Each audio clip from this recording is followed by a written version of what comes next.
आप सभी विद्यार्थियों का फिर से एक बार हम स्वागत करते हैं। आज हम बीए तृतीय वर्ष का जो पाठ्यक्रम है, जो प्रतिनिधि मराठी कहानियां हैं, इसके एक पूर्व हमने दो कहानियां देखी। नंबर एक कहानी थी शांति और नंबर दो थी मुनगे की फलियां। आज जो हम तीसरी कहानी देखने जा रहे हैं उसका नाम है आघात।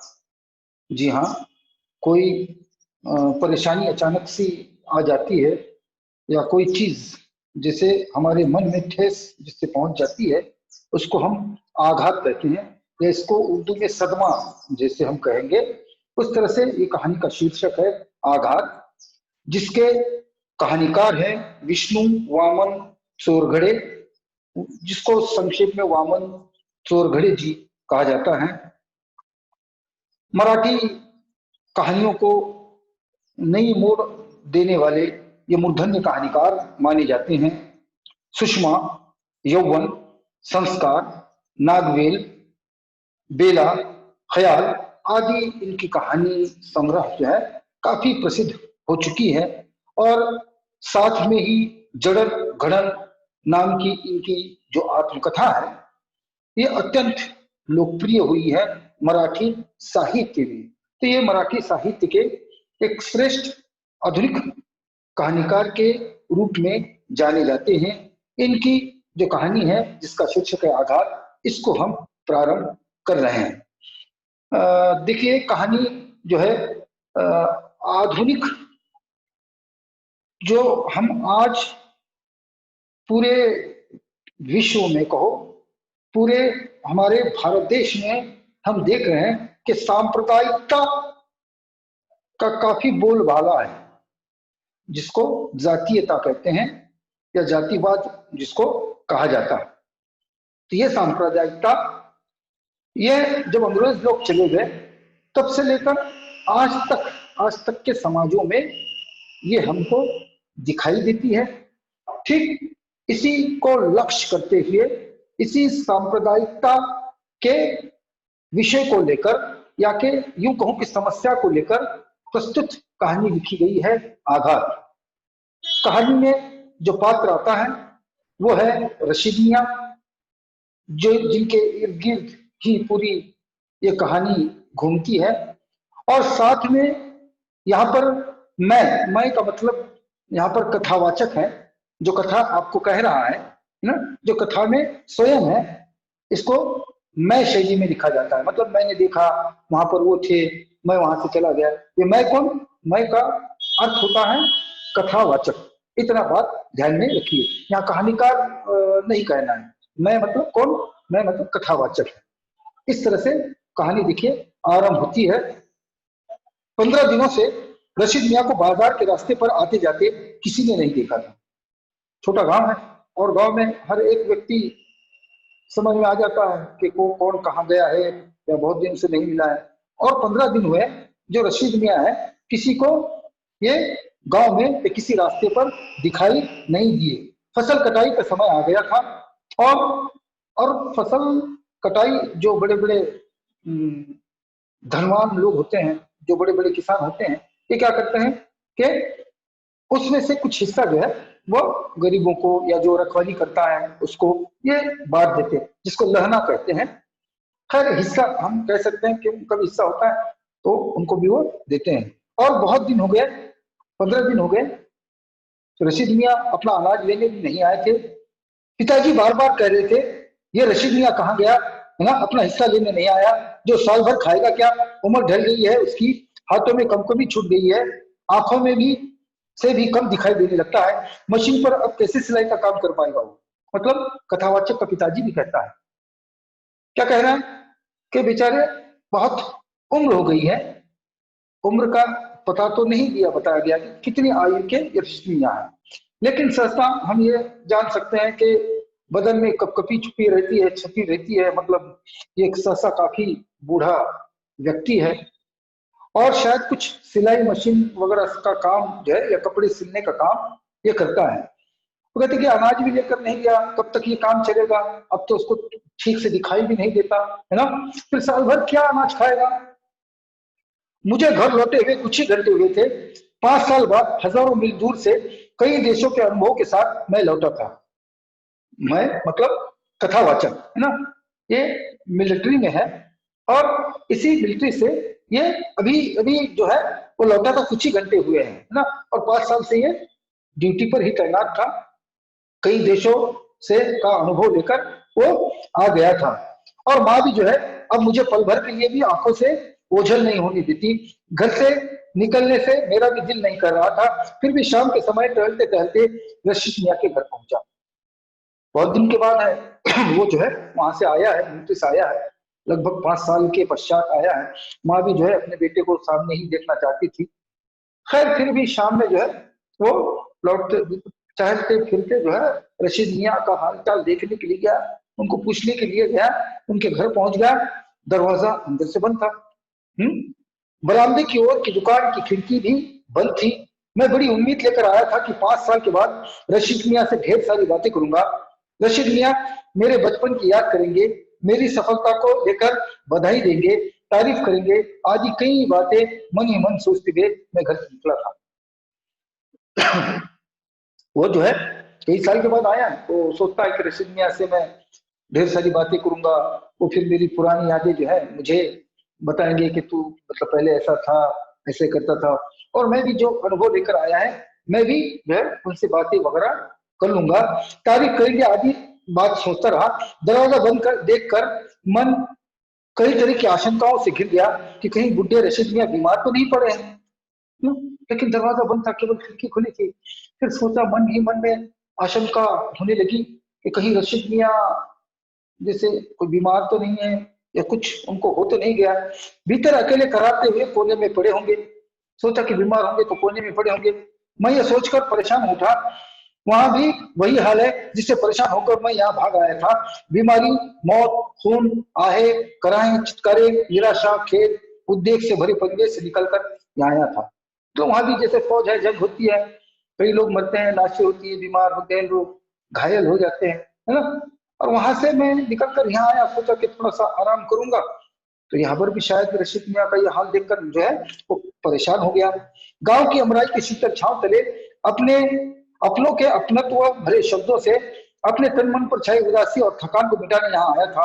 अपना हो या पराया, किसी की सेवा करने की चाहत अब नहीं रही थी। जिंदगी भर वही करता रहा हूँ, अब और नहीं। मैं पीछे मुड़ गया, लेकिन लौटते लौटने का मन नहीं कर रहा था, वहीं खड़ा रहा। मुझे अपने आप पर ही हंसी आई। उस घर में जाने से मैं इतना क्यों डर रहा था?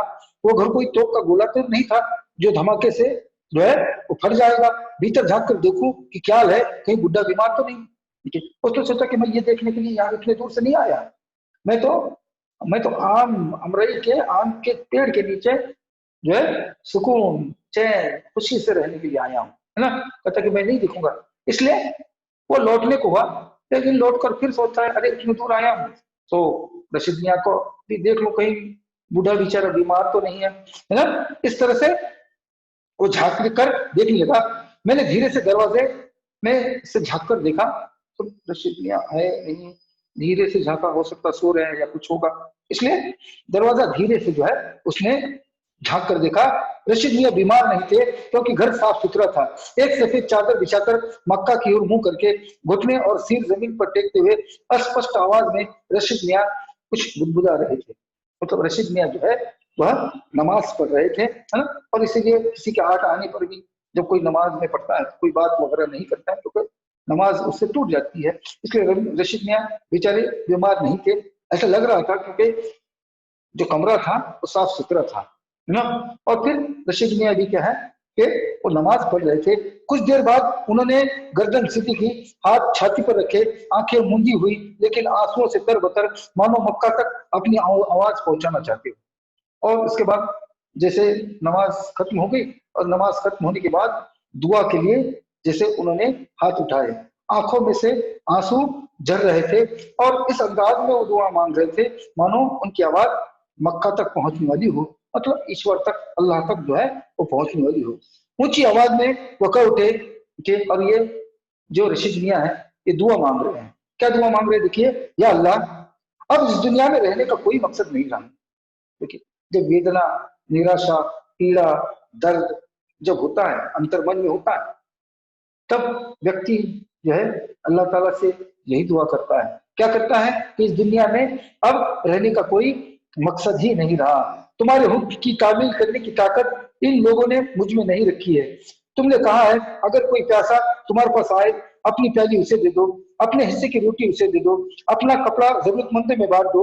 सभी लोगों को मैंने ही बनाया, तुम उन्हें जो है वह उसका उनका सहकार करो। ये अल्लाह, तुम्ही ने तो कहा है जो भी प्यासा आता है उसको पानी पिला दो। लेकिन ये लोग जो है, ये लोग, मुझमें इतनी अब ताकत नहीं रही कि मैं दूसरों की सहायता करूं, क्योंकि ये लोग जो है, ये लोग देखिए, ये शब्द विशेष है ये लोग, मतलब ये लोग से तात्पर्य क्या है कि रशीद मियां जैसे नाम है वो मुस्लिम है, मुस्लिम समाज से संबंध रखते हैं।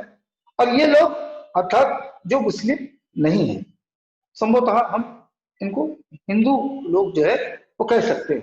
कहानी सांप्रदायिक विषय पर लिखी गई है। मैं इसमें कोई भेदभाव या मैं इसमें अंतर नहीं कर रहा हूं। जैसे कहानी लिखी गई है उसी को मैं जो है आपके सामने प्रस्तुत कर रहा हूं। इसीलिए वो कह रहे हैं रशीद मियां कि ये लोग जो है अब मुझे ये सब कुछ करने नहीं देते हैं, क्योंकि तुम्ही ने सभी को बनाया है ना। तुमने कहा कि जो भी प्यासा आता है उसको पानी पिला दो, जो भी चीज चाहिए उसको दे दो, है ना। तो मैं फर्ज जो है अब मैं निभा नहीं सकता, इतनी ताकत अब इसमें नहीं है, नहीं रही है। बिस्मिल्लाहिर्रहमानिर्रहीम, या खुदा, मैं वही कहता रहा आया हूँ जो तुमने फरमाया है, लेकिन मेरे हाथ की प्याली कोई नहीं पीता। या अल्लाह ताला, या या मेरे रहीम, या मेरे खुदा, तूने जो फरमाया वही मैं अभी तक करता आया हूँ और अभी भी मैं कर रहा हूँ। लेकिन आज जमाना बदल गया है, लोगों के ख्यालात, लोगों के विचार अब सांप्रदायिक हो गए हैं, है ना। अब मेरे हाथ की कोई प्याली चाय भी जो है नहीं लेता, मेरी रोटी को कोई छूता तक नहीं, मेरे कपड़े कपड़े खूंटों में टंगे रह जाते हैं। मतलब अब मेरे पास कोई कपड़ा भी सिलवाता नहीं है। क्यों? उसकी वजह यह है कि रशीद मियां मुस्लिम समाज से है ना, इसलिए इनके हाथ का कोई पानी वगैरह भी नहीं पीता, कोई चाय नहीं पीता, इनके पास कोई कपड़े भी जो है सिलवाता नहीं। इयाना और अबुदू वइयाका नस्तईन अहदिना सिरातल मुस्तकीम। फिर जो है दुआ पढ़ रहे हैं कि या अल्लाह, मेरी भूख प्यास मिट गई है, दूसरे को कुछ देने की ख्वाहिश अब खत्म हो गई है। 25 सालों से मेरा पड़ोसी आज बीमार है और मैंने उससे झूठ बोला, ये तुम कैसे सहोगे? अब तो न जाने कितना कुछ ऐसा होता रहेगा जो तुम जो है सह नहीं पाओगे, है ना। और इसीलिए मेरा भी मन जो है अब ऊब गया है ना। बाजू वाला पड़ोसी आया था, मुझसे कुछ सहायता मांग रहा था, लेकिन मैंने उससे झूठ कह दिया कि मैं बीमार हूँ, क्योंकि अब लोग मुझे नहीं चाहते। इसलिए मेरा मन भी क्या है, अब कठोर हुआ जा रहा है, जीने की तमन्ना नहीं रही। मैं भी अब झूठ पर झूठ जो है वह बोलते जा रहा हूँ, मतलब मैं तुम्हारी नाफरमानी कर रहा हूँ। पता नहीं ऐसा और कितना दिन चलता रहेगा, या मैं जो है झूठ बोलता रहूंगा। या खुदा, इस नागपाक पर तुम रहमदिल नहीं होना, अब उसे उठा लेने में ही सबका भला है। मौत से गले लगाने की ताकत मुझसे नहीं है, इसलिए भीख मांगता हूँ, मुझे उठा लो। जिन्होंने उन्होंने अपने कुर्ते की झोली फैलाकर अल्लाह से रहम की भीख मांगी। देखिए, और फिर अंत में वो कहते हैं रशीद मियां कि अब मैं जो है तो बर्दाश्त नहीं कर सकता हूँ, है ना। और मुझे जो है तू उठा ले। उठा ले मतलब क्या है? मुझे जो है तू मौत दे दे, अब मैं जो है ज्यादा सह नहीं सकता है। इसलिए दोनों हाथ जो है वो उठाता है और जो है ये दुआ मांगता है कि जल्द से जल्द मुझे उठा दो। उन्होंने आंखें खोली। अब तक मैं दरवाजा खोलकर भीतर आ चुका था। रशीद मियां की नजर मुझ पर पड़ी। उन्होंने आंखें फिर मूंद ली और प्रार्थना पूरी होने पर मुझे बैठने का इशारा किया। और जैसे देखा, अरे तुम आए हो, इशारे से कहा कि बैठ जाओ, है ना। और फिर प्रार्थना वगैरह जो है करने लगे। और जैसे ही प्रार्थना समाप्त हो जाती है, दुआ खत्म हो जाती है, तो दुआ खत्म होने पर वो उससे कहते हैं कि कब आया?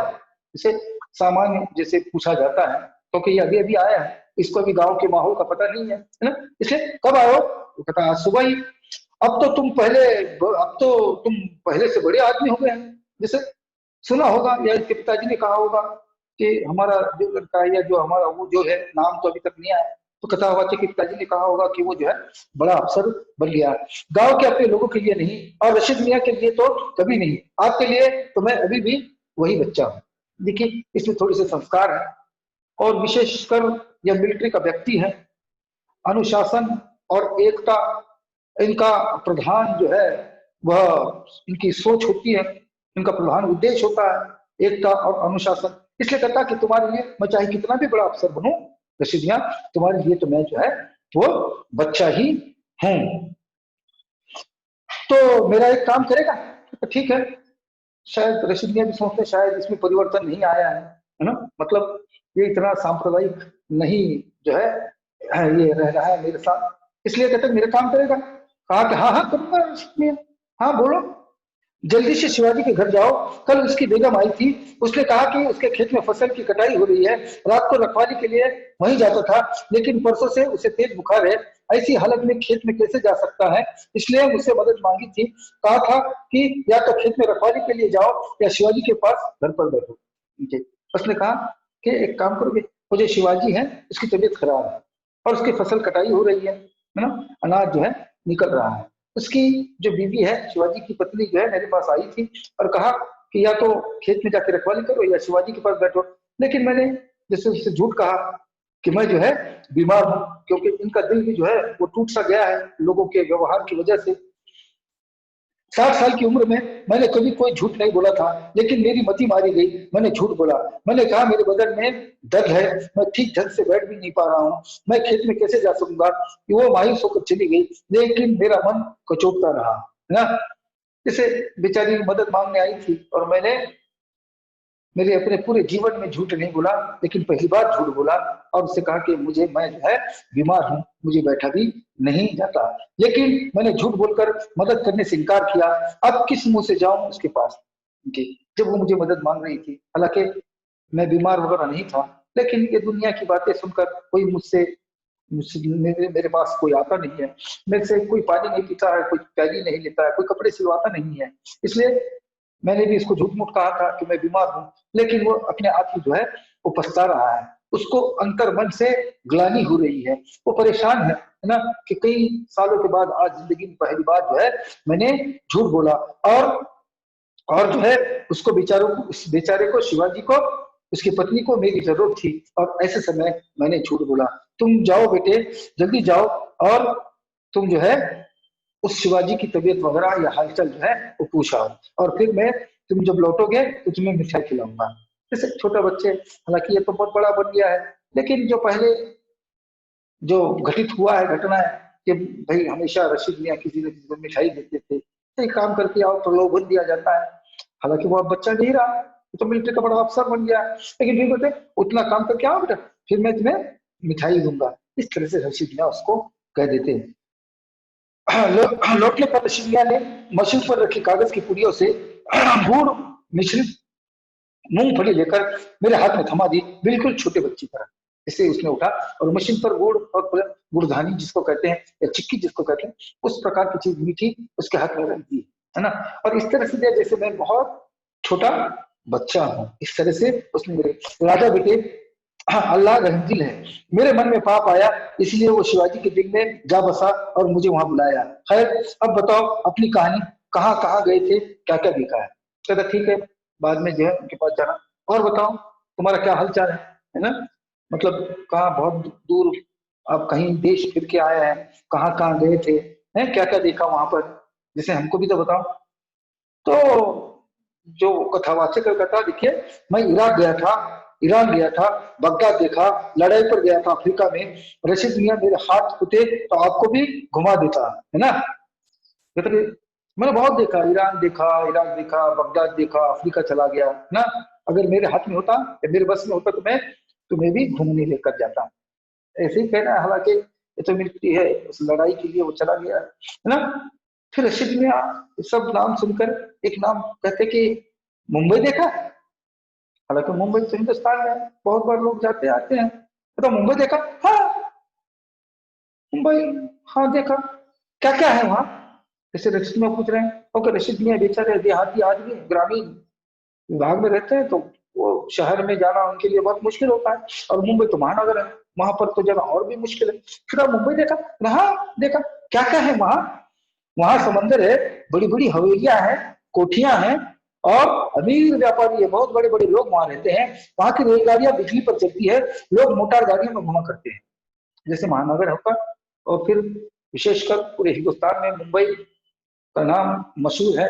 इस तरह की बड़ी बड़ी इमारतों में एक समंदर, समंदर के किनारे ये बसा हुआ है, तो बड़ा समंदर है, हवेलियां है, लोग बड़े बड़े अमीर हैं, बहुत बड़े बड़े लोग हैं ना, जो गाड़ियों में, मोटर गाड़ियों में वगैरह फिरते हैं, हमारे जैसे थोड़ी पैदल या साइकिल पर फिरने में। अच्छा, हमारी जाति का कोई आदमी मिला वहां? देखिए, फिर रशिद मन के मन में, बुद्धि में वही भाव आता है, कौन सा? जातीयता का। ओके, पहली बार जो है इस तरह से वो जो है सह रहे हैं, जातिवाद को बर्दाश्त कर रहे हैं या सह रहे हैं। इसलिए वो कहते हैं कि हमारी जाति का कोई आदमी मिला वहां। एक क्यों, कई लोग हैं आपकी जाति के, बड़ी बड़ी मस्जिद है वहां, तो मुंबई है, बहुत लोग हैं, एक क्यों, है ना, बहुत बड़ी बड़ी। नहीं नहीं नहीं, उसके बारे में नहीं पूछ रहा हूं मैं। उधर हमारी जात वाला एक शख्स है, कहते हैं उसने हमारे जात वालों के लिए एक अलग देश की मांग की। देखिए, कहता वही, मैं उनकी बात नहीं कर रहा हूँ।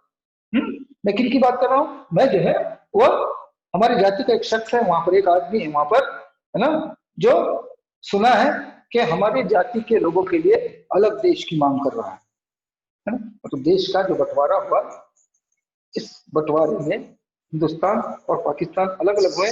तो पाकिस्तान की मांग किसने की थी? इतिहास शायद आपको ये पता है, और पता होना चाहिए, यदि नहीं है तो मैं आपसे बता देता हूँ। वो थे बैरिस्टर जिन्ना, है ना, जिन्होंने गांधी जी के साथ बैठकर ये कहा कि नहीं, हमारी जाति के लिए हम अलग जो है देश चाहते हैं, हम स्वतंत्र देश चाहते हैं, हम आपके साथ रहना नहीं चाहते हैं। बहुत सारी कोशिश की गांधी जी ने, लेकिन वो नहीं माने, और हमारे देश के दो टुकड़े हुए, एक पाकिस्तान, हिंदुस्तान, मतलब बंटवारा उस समय हुआ था। और इसके लिए प्रमुख जो व्यक्ति रहा है, जो इस घटना को अंजाम देने वाला व्यक्ति, जिसका नाम है बैरिस्टर जो है तो जिन्ना, है ना। तो कहता कि वो आदमी, वो कहता है कि अब हमें तुम्हारे लोगों के साथ रहना नहीं है, हमें देश में, हमें पाक देश में ले जाने वाले हो। हमको कहा कि वो सोचता, वो कहता है कि हम अब इस देश में नहीं रहेंगे, हमको हमारा देश चाहिए, हमारा मुल्क चाहिए, और हमारे लोग हम वहां पर लेकर जाएंगे। मैं समझ नहीं पाया कि रशीदिया कहना क्या चाह रहे हैं, और उससे मुझसे क्या संबंध हो सकता है। परेशान हो जाता है, कहता हूँ रशीदिया ऐसे अचानक क्यों कह रहे हैं, वो भी इतनी बड़ी बात, बम्बई देखा क्या, कहाँ देखा, तो वहां हमारे जात वाला आदमी देखा। मतलब रशीद मियाँ, पूरा गुस्सा जो है रशीद मियाँ का उस व्यक्ति पर है ना, जिसकी वजह से क्या हो गया, जैसे उन्होंने देश अलग मांगा, तो हिंदुस्तान में जो दूसरे जाति के लोग थे, मतलब जो मुस्लिम नहीं थे, वो मुस्लिमों पर अत्याचार करते रहे। तो इसलिए, और ये सब कौन बर्दाश्त करता है, इस ये जो है रशीद मियाँ को बर्दाश्त करना पड़ा। लेकिन ये चीज जो है वो कथावाचक नहीं जानता, पता यार ये रशीद मियाँ मुझसे ऐसी बातें क्यों कर रहे हैं, और फिर इस घटना का मुझसे क्या संबंध। हमने अपनी उम्र के 60 साल यहाँ बिताए हैं, इस गांव के तकरीबन आधे लोगों के कपड़े हमने सिए हैं, ठीक है। अब रशीद मियाँ फ्लैशबैक में जाते हैं, कहते कैसे कैसे हम जाए, है ना, हम कैसे हम इस देश छोड़ के जाए, है। देखिए, बहुत से लोगों की ये पीड़ा रही है, बहुत से लोगों का ये दर्द रहा, और देश में कई फीसदी ऐसे लोग हैं, जब ये बंटवारा हुआ तो ये इन्होंने कहा कि नहीं, हम इसी देश में जन्मे हैं और इसी देश में हम मरेंगे। उन्होंने पाकिस्तान देश को नहीं अपनाया, बल्कि हिंदुस्तान में ही ये रहने का दृढ़ निश्चय किया है। उसमें से एक रशीद मियाँ भी है, वो यही कह रहे हैं, कैसे कैसे रहे, 60 साल की उम्र तक हमने यहाँ बिताया है ना, इस गांव के तकरीबन आधे लोगों के कपड़े तो हमने, यहाँ जब कोई बीमार होता या रात भर जाकर दवा दारू की, तुम्हारे अब्बा हर त्योहार को खाने के लिए थाली मेरे घर पे पहुंचाते रहे, और अब तुम लोगों ने 4 किताबें क्या पढ़ ली, हमें कहते हो निकल जाओ यहाँ से, जिसका कभी मुंह तक नहीं देखा, कभी नाम तक नहीं सुना, उसके कहने भर से हम अपना गांव छोड़ देंगे, अल्लाह हमें जाने की इजाजत देगा। कहाँ से सिखाते हैं ये लोग, पता नहीं, कब्र में पैर लटके हैं मेरे, ऐसी उम्र में कहाँ जाऊं। उनका चेहरा तमतमा गया था, पर गुस्सा और असहायता के भाव झलक रहे थे कि वो गुस्सा हो जाते हैं, क्रोधित हो जाते हैं उस व्यक्ति पर भी, और उस कथावाचक पर भी, है ना। कहाँ से तुमने सीखा है, कहते कि इतने साल हम यहाँ रहे, 60 साल तक यहाँ काटे हैं, कई लोगों की दवा दारू की, कई लोगों के कपड़े सिलवाए, कई लोगों की मदद की, त्योहारों में हम जाते आते रहे, है ना, इतना मिलजुल कर रहते थे हम। लेकिन तुमने 4 किताबें पढ़ी, कहने का तात्पर्य कथावाचक से नहीं, लेकिन दूसरे लोगों से है जो अन्याय और अत्याचार करते हैं, जो जातिवाद करते हैं। तो 4 किताबें क्या पढ़ी? और इस उम्र में मैं जाऊंगा भी कहाँ, वहां जाकर रहूंगा कहाँ, है ना? नहीं, यहाँ हम पैदा यहाँ हुए हैं और हम यही मरेंगे, हमारे तो खबर में पढ़ रखे हैं, मतलब अंतिम समय आ गया है और अंतिम समय में हम अपना देश अपना गांव छोड़कर कैसे जा सकते हैं? उनका चेहरा जो है गुस्से से तमतमा गया। और फिर कुछ एक पंक्तियां हैं, ये महत्वपूर्ण पंक्तियां इस कहानी की। देखिए क्या है, रशीद मियां कह रहे हैं कि कुत्ते की प्रामाणिकता पर शक हो, गाय पर दुष्टता का लांछन लगाए, पतिव्रता पर व्यभिचार का दोष लगाए, जिस पेड़ ने 60 सालों तक फूल फल दिए उसे बदजात और मनहूस करार दे। मतलब अचानक कैसे करो? जो कुत्ता रखवाली करता है वो कहता है नहीं नहीं ये प्रामाणिक नहीं है, ऐसे हो सकता है कभी? है गाय बहुत बुरी चीज, ऐसे हो सकता है ना? पतिव्रता कोई स्त्री है उसको कहे कि नहीं ये बहुत बदचलन की है, या जो पेड़ है फूल पौधे है जिन्होंने फूल दिया है, जैसे फल दिया है, और उनको कहे कि नहीं नहीं ये कुछ काम का पेड़ अब नहीं है ना? इस सोते का पानी पीकर कई पीढ़ियां जिस पीढ़ियों को जीवन दान मिला हो, जो झूठ छाव में कभी सूखा नहीं है उसे जहरीला कहे। ठीक है, जिस सोते सोते का नदी जो झरना बहता है ना, जिसका पानी पीकर कई पीढ़ियां बड़ी हो गई है, अब उसको ही कहते कि ये पानी जहरीला है। मतलब एक जाति विशेष को तुम जो नाम रख रहे हैं, पहले अच्छा करते थे अब अचानक करे कि नहीं बुरा है ना? ये तो जैसे ठीक नहीं है।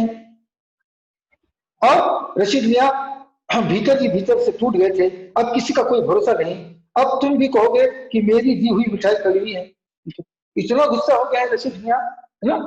कहाँ तक सोच रहे हैं, कहते हाँ अब तुम भी बड़े क्या हो गए, अब तुमको भी जो है मेरी मिठाई कड़वी लगने लगेगी क्योंकि मैं मुसलमान हूं ना, इस तरह से। हालांकि कथावाचक उस प्रकार का व्यक्ति नहीं है, सांप्रदायिक व्यक्ति नहीं है, वो तो सद्भाव वाला व्यक्ति है, वो तो अनुशासन प्रिय व्यक्ति है ना? लेकिन वो कहते कि अब तुमको भी ऐसा लगेगा कि मेरी मिठाई भी तुम्हें कड़वी लगेगी। मैं दंग रह गया। मुंबई के जिस शख्स के बारे में रशीद मियां बोल रहे थे वो धीरे धीरे समझ में आ रहा था, लेकिन फिर भी मैं ये समझ नहीं पा रहा था कि रशीद मियां की बातों में इतनी कड़वाहट क्यों बढ़ गई। अब कथावाचक के पूरा विषय, पूरी पूरी पूरी कथा जो है उसके समझ में आ जाती है कि रशीद मियां जो है वो मुंबई का जो शख्स है, किस शख्स के बारे में बात कर रहे हैं, है ना? और लेकिन फिर भी सोचता है कि रशीद मियां के मन में इतनी कड़वाहट क्यों भर गई है ना? तुम्हें बंदूक चलाने आती है ना? फिर रशीद मियां आगे कहते हैं, देखिए इसको, रशीद मियां का गुस्सा ठंडा ही नहीं हो रहा है, उसके उनका मन जो है वो पूरी तरह से वेदना से निराशा से भरा हुआ है।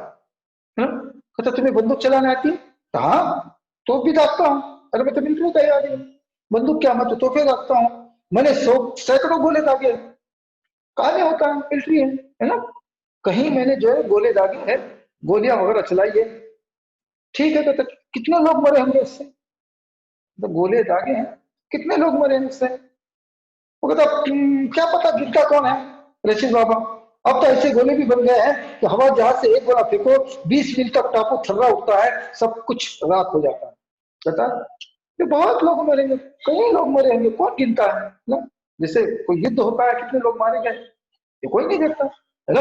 और युद्ध में कोई किसी को मारता है तो वहां पर हत्या का दोष नहीं दिया जाता, बल्कि उसे तो गौरवान्वित किया जाता है कि इन्होंने बहुत अच्छा काम किया। देखिए, मनुष्यता की दृष्टि से भले ही यह कार्य अच्छा नहीं है, ये दुष्कार्य है, लेकिन देश और उसके फौज के हिसाब से यदि हम सोचे, मिलिट्री शासन के हिसाब से यदि सोचे, तो ये इनके लिए क्या है, ये गौरव की बात है कि कितने लोगों को इस व्यक्ति ने, वीर सिपाही ने मारा है। लेकिन मनुष्यता की दृष्टि से ये अच्छी चीज नहीं है। लेकिन वो कहता नहीं, अरे कुछ ऐसे भी गोले निकले हैं, तोप निकले हैं, गोला बारूद निकला है ना? एक बार डाल दो कई किलोमीटर तक टापू जो है थर्रा जाता है। जैसे हम देखते हैं आजकल जो है न्यूक्लियर वेपन बहुत चल रहा है। न्यूक्लियर वेपन यानी अणुबम जिसको हम कहते हैं, एटम बम जिसको कहा जाता है, न्यूक्लियर वेपन कहते हैं अंग्रेजी में। यह अणुबम एक जगह गिर जाता है तो कई किलोमीटर तक की जिंदगियां समाप्त हो जाती। जैसे हमने देखा द्वितीय विश्व युद्ध में जापान के हिरोशिमा और नागासाकी पर ये बम, दो बम गिराए गए हैं अमेरिकी सैनिक द्वारा, जो है जापान के हिरोशिमा और नागासाकी पर बम गिराए गए। कई सालों तक वहां का जनजीवन जो है वो ठप रहा है। कई लोग इसमें, कई लोग, लाखों की तादाद में लोग इसमें मारे गए हैं। तो मनुष्यता की दृष्टि से क्या ये सही है? ये तो अच्छी चीज है। लेकिन बता, घरों से कहता हाँ बहुत सारे मरे, बहुत सारे मरते हैं, तुम लोगों की जान क्यों लेते हो? रशीद में मासूम, पता तुम क्यों लेते हो? हम कहाँ लेते हैं? तो क्या वे लोग ये कहते हैं, तुम्हारे पास आते हैं और कहते हैं कि हमारी जान ले लो, मिलिट्री कहता है क्यों मारते हो? तो क्या करें लोग? यह बात नहीं है। हम दुश्मनों की फौज पर बम बरसाते हैं, लेकिन दुश्मन की फौज के साथ वहां के कुछ आम लोग भी उसके चपेट में आ जाते हैं। हाँ, ये तो हमारा काम है। अब हम बम डालते हैं दुश्मन की फौज को, अब आम लोग भी इसके चपेट में आ जाते हैं, मर जाते हैं। तो रशीद मियां का यही कहना है कि जो आम लोग जो है इसके चपेट में जो आते हैं, उन्होंने क्या किया? उन्होंने तो कुछ नहीं किया है। लेकिन फिर भी उनका कोई कसूर न होते हुए आप उनकी जान लेते हो, जो कि बहुत सारा ये गलत है। इस कहानी को जो है यहाँ तक आप याद रखिएगा। इस कहानी का शेष भाग हम अगले पीरियड में लेंगे। संभवतः ये आशा करता हूं कि कहानी यहाँ तक समझ में आ गई होगी। फिर से एक बार मैं आपको दोहरा देता हूं। ये कहानी का नाम आघात है और इसको विष्णु वामन चोरघड़े जी ने इसको लिखा है। कहानी सांप्रदायिक विषय को लेकर लिखी गई है। यहीं पर हम रुकते हैं, फिर मिलेंगे अगले पीरियड में। तब तक के लिए मुझे दीजिएगा इजाजत। धन्यवाद।